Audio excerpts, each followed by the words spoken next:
All right, 49ers update, Whitefish, Montana, the supply chain moving behind me. This is a railroad town. 49ers supply chain, as far as the NFL draft, is getting moving too. We have our third top 30 visit, Omar Norman Lott. The guy might be the size of a big locomotive, 291 pounds. Actually, for a defensive tackle, Omar Norman Lott is not that big, but he's got crazy explosive get-off. So he probably moves a little bit faster from 0 to 60 than these trains. But if you watch Omar Norman Lott's film, this might be the best interior pass rushing defensive tackle of the 2025 draft, and that is saying something. But he's got a pass rush win rate of 18.9%, which is even higher than Derek Harmon's out of Oregon, who's at about 17%. I can see why the 49ers like this player. Now, the 49ers actually have a very interesting connection with Omar Norman Lott. Even though he finished his college career at Tennessee, he started it at Arizona State from 2020 to 2022 when the coach was Herm Edwards. That's one of John Lynch's very good friends. DB coach of John Lynch back in Tampa, obviously head coach at the NFL level and at ASU. He has recommended several players to the 49ers over the years, including, most notably, Brandon Ayuk. So I'm sure the 49ers have gotten some good intel from Herm Edwards on Omar Norman Lott. And I'll tell you what, anybody with the last name of Lott, at least if half of their last name is Lott, could be somebody whom the 49ers really, really like. Here's the Great Northern Locomotive. This is the great train track that connects Seattle, the Pacific Northwest, with Minneapolis. We're up here in Whitefish, Montana. If you pan backwards, then you could actually see the main drag in downtown Whitefish. Railroad town, which obviously is now a good recreation town.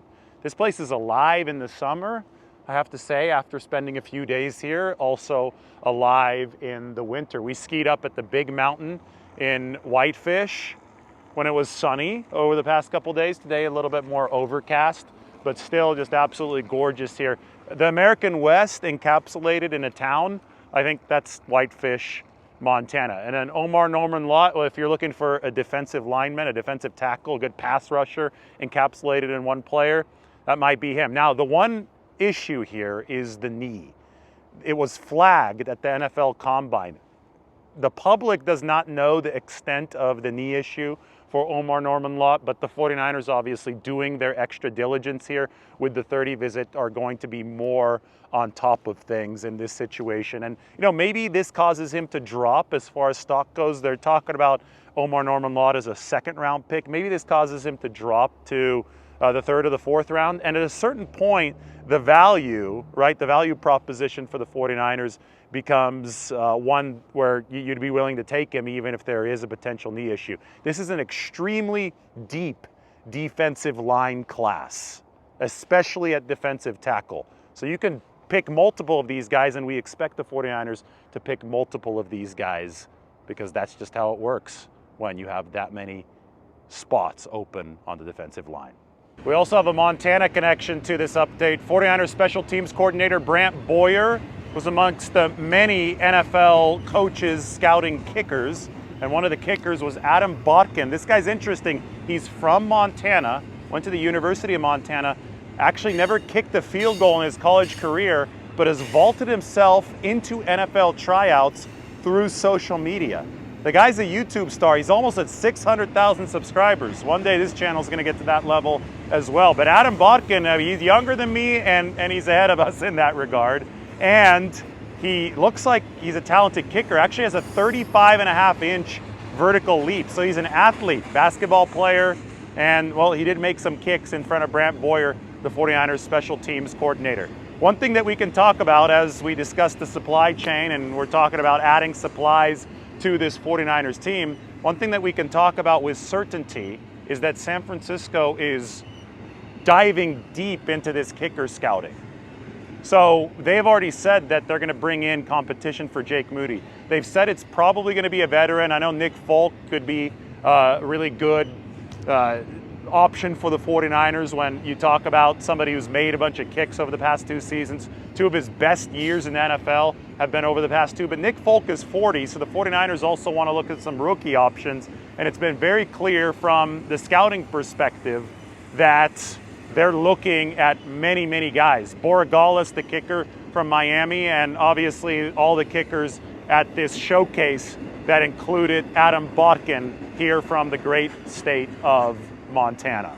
2 more 30 visits reported for the 49ers today are blue chip prospects along the defensive line. Walter Nolan, the defensive tackle from Ole Miss, 10 sacks this past season, and Michael Williams, the edge rusher from Georgia. So I would venture to say that these were expected 30 visits for San Francisco. It runs the list of 30 visits for the 49ers to 5. So 25 still to be accounted for, but I'm sure there's going to be some more defensive linemen in that group. So we started this video back at the railroad here in downtown Whitefish, the Great Northern Railway, which is technically defunct now. It has been replaced by a name that I believe fitting for what we're talking about right now. It's been replaced by the Empire Builder. That's the name of Amtrak's line now. It's an homage to what the Great Railroad meant for the building of the American dynasty.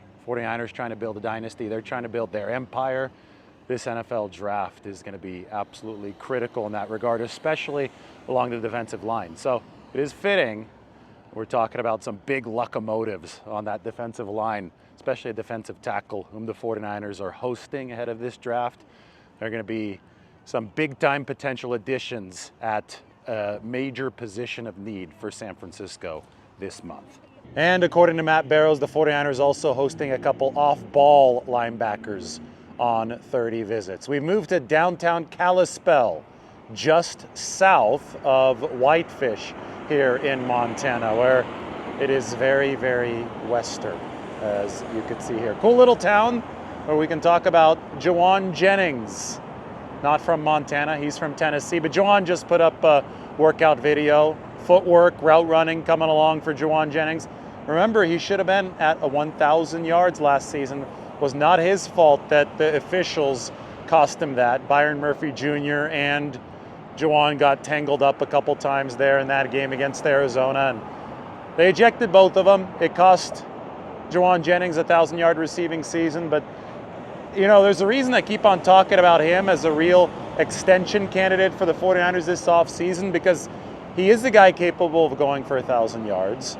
He is an embodiment of what you want as an offense, and he is on a lame duck deal, making only what, like $6 million this year? Jauan Jennings is at least a $15 million player.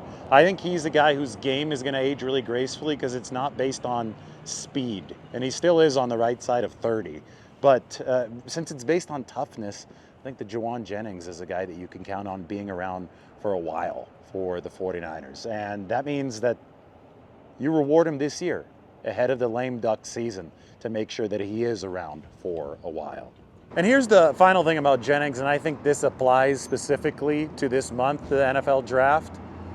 Don't focus too much on 40 times. Don't focus too much on athletic metrics, especially the very simple ones. Jennings ran a 4.7, but he separates at a very above average rate in the National Football League. It's about playing football, not running track, not combine events. And Jennings' success in the NFL, I think that's a big time thing to keep in mind as we approach the NFL draft. Check out the sky in Montana. I guess they call it Big Sky Country. But the sky, it's colorful. The weather here changes every 5 minutes. We rode some horses today just outside of Kalispell. Soon we'll be at 49ers Local Pro Day back in the Bay Area.